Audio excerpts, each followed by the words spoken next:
Dear friends, welcome to my channel. ಇವತ್ತಿನ ವಿಡಿಯೋದಲ್ಲಿ ನಾನು ನಿಮ್ಗೆ ಏನಪ್ಪ ಹೇಳ್ಕೊಡ್ತಾ ಇದ್ದೀನಿ ಅಂತಂದರೆ, ಈ ಬೀಮ್ ಡ್ರಾಯಿಂಗ್ನ ಸ್ಟಡಿ ಮಾಡೋದು ಯಾವ ರೀತಿ ಅನ್ನೋದನ್ನು ನಾನು each and every point explain ಮಾಡ್ತಾ ಹೋಗ್ತೀನಿ. ಇಲ್ಲಿ ನೋಡಿ, ಇದು ನಮ್ಮದು ಗ್ರೌಂಡ್ ಫ್ಲೋರ್ದು ಪೋಡಿಯಂ ಸ್ಲ್ಯಾಬ್ದು GA ಡ್ರಾಯಿಂಗ್ ಅಂತಂದರೆ general arrangement of the shuttering layout. ಈ ಶಟ್ರಿಂಗ್ ಲೇಔಟಲ್ಲಿ ನಮಗೆ ಕ್ಲಿಯರ್ ಆಗಿ ನೋಡಿ, ಬೀಮ್ ನಂಬರ್ಸು, ಬೀಮ್ ಸೈಜು, ಮತ್ತು ಬೀಮ್ ಡೆಪ್ತು, ಮತ್ತು ಅದರದ್ದು ಡಿಸ್ಟೆನ್ಸು, ಮತ್ತು ಸ್ಲ್ಯಾಬ್ ನೇಮ್ಸು ಎಲ್ಲನೂ ಡೀಟೇಲ್ ಆಗಿ ಈ ಡ್ರಾಯಿಂಗಲ್ಲಿ ಕೊಟ್ಟಿದ್ದಾರೆ. ಈ ಡ್ರಾಯಿಂಗನ್ನೇ ನಾವು ಶಟ್ರಿಂಗ್ ಮಾಡೋದಕ್ಕೆ ಮತ್ತು BBS ಕ್ಯಾಲ್ಕುಲೇಟ್ ಮಾಡೋದಕ್ಕೆ ಎಲ್ಲದಕ್ಕೂ ಯೂಸ್ ಮಾಡ್ತೀವಿ. ಸೊ ಇದರಲ್ಲಿ ನೋಡಿ, B6 ಅಂತಂದರೆ B6 ಬಂದ್ಬಿಟ್ಟು 350 mm width and 600 mm depth. B7 ಅಂತಂದರೆ 350 mm ವಿಡ್ತು, 600 mm ಡೆಪ್ತು. ಇಲ್ಲಿ ನೋಡಿ, B261 ಅಂತಂದರೆ 350 mm width and 600 mm depth. So ಇದೇ ರೀತಿ ಈ ರೀತಿಗೆ ಬರೋದನ್ನು ಹಾರಿಜಾಂಟಲ್ ಬೀಮ್ ಅಂತೀವಿ. ಸೊ ಎಲ್ಲ ಹಾರಿಜಾಂಟಲ್ ಬೀಮ್ಸ್ ಎಲ್ಲ ಸ್ಟಾರ್ಟಿಂಗಿಂದ ಎಂಡ್ ತನಕ ನೇಮಿಂಗ್ ಮಾಡಿರ್ತಾರೆ. ಮತ್ತು ವರ್ಟಿಕಲ್ ಬೀಮ್ಸನ್ನ ಈ ಕಡೆಯಿಂದ ವರ್ಟಿಕಲ್ ಬೀಮ್ಸ್ ನೋಡಿ, ಇಲ್ಲಿ ಹಾರಿಜಾಂಟಲ್ ಬೀಮ್ಸ್ ಕಂಪ್ಲೀಟ್ ಆಗಿದ್ಮೇಲೆ ಇಲ್ಲಿ ವರ್ಟಿಕಲ್ ಬೀಮ್ಸ್ 169ಇಂದ ಸ್ಟಾರ್ಟ್ ಆಗುತ್ತೆ. ಸೊ ಇದೇ ಥರ 169ಇಂದ ಲಾಸ್ಟ್ ಬೀಮ್ ನಂಬರ್ ಬಂದ್ಬಿಟ್ಟು B329 ತನಕ ನೇಮಿಂಗ್ ಮಾಡಿದ್ದಾರೆ. ಈ ನೇಮಿಂಗ್ ಮಾಡೋದು, ಬೀಮ್ ಸೈಜೆಲ್ಲ ಮೆನ್ಷನ್ ಮಾಡೋದು ಏನಕ್ಕೆ ಅಂತಂದರೆ, ಕರೆಕ್ಟಾಗಿ ಎಕ್ಸಿಕ್ಯೂಟ್ ಮಾಡೋದಕ್ಕೆ, ಮತ್ತು ಬೀಮ್ ನಂಬರ್ಸ್ಗಳೆಲ್ಲ ನಮ್ಮದು ಬೀಮ್ ಡೀಟೇಲಿಂಗ್ ಮಾಡೋದಕ್ಕೆ, ಯಾವ್ಯಾವ ಬೀಮ್ಗೆ ಏನೇನು ನಂಬರಿಂಗ್, ಆ ನಂಬರಿಂಗ್ ಪ್ರಕಾರ ನಾವು ಆ ಬೀಮ್ದು ರೀನ್ಫೋರ್ಸ್ಮೆಂಟ್ ಸೆಕ್ಷನ್ ಡೀಟೇಲ್ಸ್ ಎಲ್ಲ ಕೊಟ್ಟಿರ್ತಾರೆ. ಮತ್ತು ಏನಾದ್ರು ಡೌಟ್ಸು ಕ್ಲಾರಿಫಿಕೇಷನ್ಸ್ ಇದ್ದರೆ ಆ ರೆಸ್ಪೆಕ್ಟಿವ್ ಬೀಮ್ ನಂಬರ್ ಹೇಳಿದ್ರೆ ಅಲ್ಲೋಗಿ ಅದರದ್ದು ಡೌಟನ್ನು ಕ್ಲಾರಿಫೈ ಮಾಡೋದಕ್ಕೆ ಕ್ಲಿಯರಾಗಿ ನೇಮಿಂಗ್ ಮಾಡಿರ್ತಾರೆ. ಸೊ ಈಗ ಇದು ಪ್ಲ್ಯಾನ್ ಆಯಿತು. ನೆಕ್ಸ್ಟ್ ಅದೇ ಥರ ನೋಡಿ, ಈಗ B6ಇಂದ B9 ತನಕ ಡೀಟೇಲಾಗಿ ಎಲಿವೇಷನ್ ಕೊಟ್ಟಿರ್ತಾರೆ. ಬೀಮ್ ಒಳಗಡೆ ಯಾವ್ಯಾವ ರಾಡ್ ಬರುತ್ತೆ, ಎಲ್ಲೆಲ್ಲಿ ಯಾವ್ಯಾವ ರಾಡ್ ಬರುತ್ತೆ ಅನ್ನೋದನ್ನು ನೀಟಾಗಿ ಆ ಬೀಮ್ದು ಎವ್ರಿ ಬೀಮ್ದು ಕೂಡ ಎಲಿವೇಷನ್ ಡ್ರಾಯಿಂಗ್ ಕೊಟ್ಟಿದ್ದಾರೆ.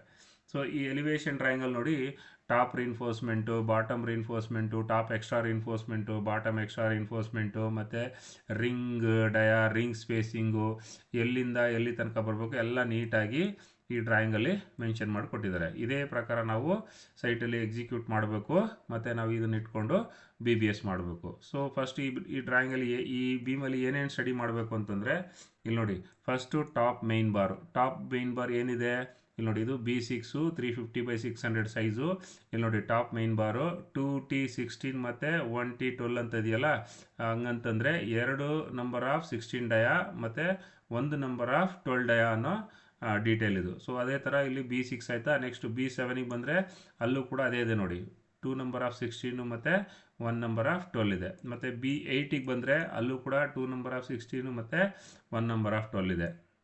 ಮತ್ತು B9ಗೆ ಬಂದರೂ ಕೂಡ 2 ನಂಬರ್ ಆಫ್ 16 ಮತ್ತು 1 ನಂಬರ್ ಆಫ್ 12 ಇದೆ. ಅಂದರೆ ಥ್ರೂ ಔಟು ಈ ಎಂಡಿಂದ ಈ ಎಂಡ್ ತನಕ 2 ನಂಬರ್ ಆಫ್ 16 ಮತ್ತು 2 ನಂಬರ್ ಆಫ್ 12 ಡಯಾ ರಾಡನ್ನು ಕಂಟಿನ್ಯೂಸ್ ಎಳ್ಕೊಂಡು ಬಂದಿದ್ದಾರೆ. ಸೊ ನೆಕ್ಸ್ಟ್ ಅದೇ ಥರ ಬಾಟಮ್ ಮೈನ್ ರಾಡ್ಸಿಗೆ ಹೋದರೆ B6ಅಲ್ಲಿ ನೋಡಿ 3 ನಂಬರ್ ಆಫ್ 16 ಇದೆ. ಮತ್ತು B7ಗೆ ಹೋದರೂ ಕೂಡ 3 ನಂಬರ್ ಆಫ್ 16 ಇದೆ. ನೆಕ್ಸ್ಟು B8ಗೆ ಹೋದರೂ ಕೂಡ ನೋಡಿ 3 ನಂಬರ್ ಆಫ್ 16 ಇದೆ. ಮತ್ತು B9ಗೆ ಹೋದಾಗ ಅದು ಬಂದ್ಬಿಟ್ಟು 3 ನಂಬರ್ ಆಫ್ 20 ಆಗುತ್ತೆ. ಅಂದರೆ ಇಲ್ಲಿ ನೋಡಿ, ಈ 16 ಮತ್ತು ಈ 20 ಬಂದ್ಬಿಟ್ಟು ಈ ನಮ್ಮ ಬಾಟಮ್ದು ನಮ್ಮದು ಈ ಲ್ಯಾಪಿಂಗ್ ಝೋನ್ ಇದೆಯಲ್ಲ, ಈ ಲ್ಯಾಪ್ ಝೋನಲ್ಲಿ ಲ್ಯಾಪ್ ಆಗಿದೆ. ಸೊ B9ಗೆ ಬಂದ್ಬಿಟ್ಟು bottom main rod 3 number of 20 ಇದೆ. ಸೊ ಈಗ ಟಾಪ್ ಮೈನ್ ಬಾರ್ ಆಯಿತು ಮತ್ತು ಬಾಟಮ್ ಮೈನ್ ಬಾರ್ ಆಯಿತು. ನೆಕ್ಸ್ಟು ಎಕ್ಸ್ಟ್ರಾ ರಾಡ್ಸು, ಇಲ್ಲಿ ನೋಡಿ, ಟಾಪ್ ಎಕ್ಸ್ಟ್ರಾ ರಾಡು B6ಗೆ ಬಂದ್ಬಿಟ್ಟು ಟಾಪ್ ಎಕ್ಸ್ಟ್ರಾ ರಾಡು ಲೆಫ್ಟ್ ಸಪೋರ್ಟಲ್ಲಿ 3 ನಂಬರ್ ಆಫ್ 20 ಇದೆ. ಈ ಕಾಲಮ್ ಫೇಸಿಂದ 725 mm ಡಿಸ್ಟೆನ್ಸಿಗೆ 3 ನಂಬರ್ ಆಫ್ 20 ಕೊಟ್ಟಿದ್ದಾರೆ. ಪ್ಲಸ್ ಅದು ಕಾಲಮ್ ಒಳಗಡೆ ಹೋಗ್ಬೇಕು ಮತ್ತು ಇಲ್ಲಿ ಆ್ಯಂಕರೇಜ್ ಆಗಬೇಕು. ಅದೇ ಥರ ಇಲ್ಲಿ ನೋಡಿ, B6 ಮತ್ತು B7 ಜಂಕ್ಷನಲ್ಲಿ 2 ನಂಬರ್ ಆಫ್ 20 ಕೊಟ್ಟಿದ್ದಾರೆ. ಈ B6 ಕಡೆ ಬಂದ್ಬಿಟ್ಟು 725 mm ಇರಬೇಕು, ಮತ್ತು B7 ಕಡೆ ಬಂದ್ಬಿಟ್ಟು 1250 ಇರಬೇಕು. ಮತ್ತು ಅದೇ ಥರ B7 ಮತ್ತು B8 ಜಂಕ್ಷನಲ್ಲಿ 2 ನಂಬರ್ ಆಫ್ 16 ಕೊಟ್ಟಿದ್ದಾರೆ. ಟುವರ್ಡ್ಸ್ B7 1250 ಇರಬೇಕು, ಟುವರ್ಡ್ಸ್ B8 1250 ಇರಬೇಕು.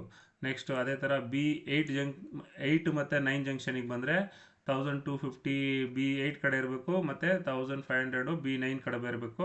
ಇದು ಬಂದ್ಬಿಟ್ಟು ಕಾಲಮ್ ಫೇಸಿಂದ ಈ ಡಿಸ್ಟೆನ್ಸು ಎಕ್ಸ್ಟ್ರಾ ರಿನ್ಫೋರ್ಸ್ಮೆಂಟು ಕಾಲಮ್ ಫೇಸಿಂದ ಆ ಡೈಮೆನ್ಷನ್ ಇರಬೇಕು. ನೆಕ್ಸ್ಟ್ B9 ರೈಟ್ ಸಪೋರ್ಟಿಗೆ ಬಂದರೆ ನೋಡಿ, 1250 mm ಈ ಕಾಲಮ್ ಫೇಸಿಂದ 1250 mm ಇರಬೇಕು, 3 ನಂಬರ್ ಆಫ್ 20 ಮತ್ತು ಕಾಲಮ್ ಒಳಗಡೆ ಹೋಗ್ಬೇಕು ಮತ್ತು ಆ್ಯಂಕರೇಜ್ ಆಗಬೇಕು. ಇದು top main extra bars. Next bottom extra bars ಬಂದ್ಬಿಟ್ಟು ಇಲ್ಲಿ ನೋಡಿ, B6ಗೆ ಬಂದ್ಬಿಟ್ಟು bottom extra bars 3 number of 20 ಕೊಟ್ಟಿದ್ದಾರೆ. 3 ನಂಬರ್ ಆಫ್ 20 ಬಂದ್ಬಿಟ್ಟು ಈ ಲೆಫ್ಟ್ ಸಪೋರ್ಟಿನ್ ಲೆಫ್ಟ್ ಕಾಲಮ್ ಫೇಸಿಂದ 300 mm ಇರಬೇಕು, ಈ ರೈಟ್ ಸೈಡ್ ಕಾಲಮ್ ಫೇಸಿಂದ 450 mm ಇರಬೇಕು. ಸೊ ಅಷ್ಟು ಬಿಟ್ಟು ಇನ್ನು ಉಳಿದಿದ್ದ ಸ್ಪೇಸ್ ಏನಿದೆಯೋ ಅಲ್ಲಿ ಬಂದ್ಬಿಟ್ಟು 3 ನಂಬರ್ ಆಫ್ 20 ಇರಬೇಕು. ನೆಕ್ಸ್ಟು B7ಅಲ್ಲೂ ಕೂಡ ಅದೇ ಥರ ಲೆಫ್ಟ್ ಸೈಡಲ್ಲಿ 750 ಮತ್ತು ರೈಟ್ ಸೈಡಲ್ಲಿ 750 ಬಿಟ್ಟು ಇನ್ನು ಉಳಿದಿದ್ದ ಜಾಗದಲ್ಲಿ 2 ನಂಬರ್ ಆಫ್ 16 ಇರಬೇಕು. ನೆಕ್ಸ್ಟು ಅದೇ ಥರ B8ಅಲ್ಲಿ ಬಂದ್ಬಿಟ್ಟು 3 ನಂಬರ್ ಆಫ್ 12 ಇರಬೇಕು. B9ಅಲ್ಲಿ ಬಂದ್ಬಿಟ್ಟು 2 number of 25 plus 1 number of 20 ಇರಬೇಕು.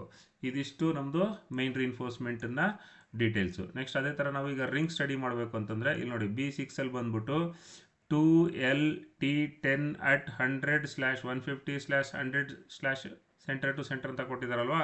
ಸೊ ಇದ್ರ ಅರ್ಥ ಏನಂತಂದರೆ ಈ 100 mm ಬಂದ್ಬಿಟ್ಟು ಲೆಫ್ಟ್ ಸೈಡ್ L/3 ಏರಿಯಾ, ಈ 100 ರೈಟ್ ಸೈಡಲ್ಲಿ ಇರ್ತಕ್ಕಂಥ 100 ಬಂದ್ಬಿಟ್ಟು ರೈಟ್ ಸೈಡಲ್ಲಿ L/3 ಏರಿಯಾ, ಮತ್ತು ಈ 150 ಬಂದ್ಬಿಟ್ಟು ಸೆಂಟ್ರಲ್ ಬರ್ತಕ್ಕಂಥ L/3 ಏರಿಯಾದಲ್ಲಿ ಈ ಸ್ಪೇಸಿಂಗ್ ಇರಬೇಕು. ರಿಂಗ್ ಡಯಾ ಸೈಜ್ ಬಂದ್ಬಿಟ್ಟು 10 mm ಇರಬೇಕು ಮತ್ತು 2 ಲೆಗ್ಡ್ ಇರಬೇಕು. ಸೊ ಇದು ಇದ್ರದ್ದು ಡೀಟೇಲು. ನೆಕ್ಸ್ಟ್ ಅದೇ ಥರ B7ಗೆ ಬಂದರೆ ಆಲ್ರೆಡಿ ಆ ಸ್ಪೇಸ್ಗೆ ಸಪ್ರೇಟ್ ಮಾಡೇ ಕೊಟ್ಬಿಟ್ಟಿದ್ದಾರೆ ನೋಡಿ ಈ L/3 ಲೆಫ್ಟ್ ಸೈಡ್ L/3 ಪೋರ್ಷನಲ್ಲಿ 2 legged T10 at 100 mm centre to centre. ಅದೇ ಥರ ರೈಟ್ ಸೈಡಲ್ಲೂ ಕೂಡ same 2 legged T10 at 100 centre to centre. ಈ ಸೆಂಟ್ರ್ ಪೋರ್ಷನ್ ಆಫ್ L/3ನಲ್ಲಿ 2 legged T10 at 200 mm centre to centre ಇರುತ್ತೆ. ಇದ್ರದ್ದು ಬೀಮ್ ಸೈಜ್ ಬಂದ್ಬಿಟ್ಟು B7 350/600. ನೆಕ್ಸ್ಟ್ ಅದೇ ಥರ B8ಅಲ್ಲೂ ಕೂಡ ನೋಡಿ ಲೆಫ್ಟ್ ಸೈಡಲ್ಲಿ 2 ಲೆಗ್ಡು T8 at 125, ರೈಟ್ ಸೈಡಲ್ಲೂ ಕೂಡ 2 ಲೆಗ್ಡ್ T8 at 125, ಸೆಂಟ್ರಲ್ಲಿ 2 ಲೆಗ್ಡ್ T8 at 175. ನೆಕ್ಸ್ಟ್ B9ಗೆ ಬಂದರೆ ನೋಡಿ B9ಅಲ್ಲಿ ಸೇಮ್ ಅದೇ ಥರ ಲೆಫ್ಟ್ ಸೈಡ್ L/3ನಲ್ಲಿ ಬಂದ್ಬಿಟ್ಟು 2 legged T12 at 125, right side same, ಮತ್ತು ಸೆಂಟ್ರಲ್ಲಿ 2 legged at T12 at 175. So ಇದು ಈ L/3 ಸ್ಪೇಸಿಂಗಲ್ಲಿ ನಾವು ಆ ರಿಂಗನ್ನು ಕ್ಯಾಲ್ಕುಲೇಟ್ ಮಾಡಿ ನಂಬರ್ ಆಫ್ ರಿಂಗ್ಸು ಕ್ಯಾಲ್ಕುಲೇಟ್ ಮಾಡಬೇಕು, ಮತ್ತು ಅದರದ್ದು ಕಟಿಂಗ್ ಲೆಂತ್ ಎಲ್ಲ ಕ್ಯಾಲ್ಕುಲೇಟ್ ಮಾಡಿ ಟೋಟಲ್ ಮಾಡಿದ್ರೆ ನಮಗೆ BBS ಬರುತ್ತೆ. ಸೊ ನೆಕ್ಸ್ಟ್ ಕ್ಲಾಸಲ್ಲಿ ನಿಮಗೆ ಇದರಲ್ಲಿ ಈ ಟೈಪ್ ಆಫ್ ಬೀಮ್ಗಳಿಗೆ ಯಾವ ರೀತಿ ಟ್ಯಾಬ್ಲರ್ ಕಾಲಮ್ ರೆಡಿ ಮಾಡಬೇಕು ಮತ್ತು ಯಾವ ರೀತಿ ರಿಂಗ್ ಕಟಿಂಗ್ ಲೆಂತ್ ಎಲ್ಲ ರೆಡಿ ಮಾಡಬೇಕು ಅನ್ನೋದನ್ನು ನಿಮಗೆ ಎಕ್ಸ್ಪ್ಲೇನ್ ಮಾಡ್ತಾ ಹೋಗ್ತೀನಿ. ಮತ್ತು ಇದು ಬಂದ್ಬಿಟ್ಟು ಇದು ಒಂದು ಡೀಟೈಲ್ ಆಯಿತು. ಈಗ ನಾವು ಸ್ಟಡಿ ಮಾಡೋದು ಬರೀ B6ಇಂದ B9 ತನಕ ಅಷ್ಟೇ. ಇದೇ ಥರ ನೀವು B6ಇಂದ ಹಿಡಿದು ಈ ಪೇಜಲ್ಲಿ ನೋಡಿ B71 ತನಕ ಇದೆ. ಅದೇ ಥರ ಈ ಕಂಪ್ಲೀಟ್ ನಮ್ಮದು ಈ ಗ್ರೌಂಡ್ ಫ್ಲೋರ್ ಬೀಮ್ದೆಲ್ಲ ಈ ಟೋಟಲ್ ಎಲ್ಲ ಅಪ್ ಟು 329 ಬೀಮ್ ತನಕ ಬಂದ್ಬಿಟ್ಟು ನಮಗೆ ಟೋಟಲ್ಲು 6 ಪೇಜ್ ಬೀಮ್ ಡೀಟೇಲ್ಸ್ ಇದೆ. ನೋಡಿ 6 ಪೇಜ್ ಇದೆ ಟೋಟಲ್ 1ಇಂದ ಹಿಡಿದು 6 ತನಕ. ಇದಿಷ್ಟು ಪೇಜನ್ನು ನಾವು ನೀಟಾಗಿ ಸ್ಟಡಿ ಮಾಡಿ ಆಮೇಲೆ ನಾವು BBSನ ಸ್ಟಾರ್ಟ್ ಮಾಡಬೇಕು. ಮತ್ತು ನೀಟಾಗಿ BBS ಎಲ್ಲ ಕ್ಲಾರಿಫೈ ಆಗಿದ ಎಕ್ಸಿಕ್ಯೂಷನಲ್ಲಿ ವೇಸ್ಟೇಜ್ ಇಲ್ಲದೆ ಥರ ಎಕ್ಸಿಕ್ಯೂಷನ್ ಮಾಡಬೇಕು.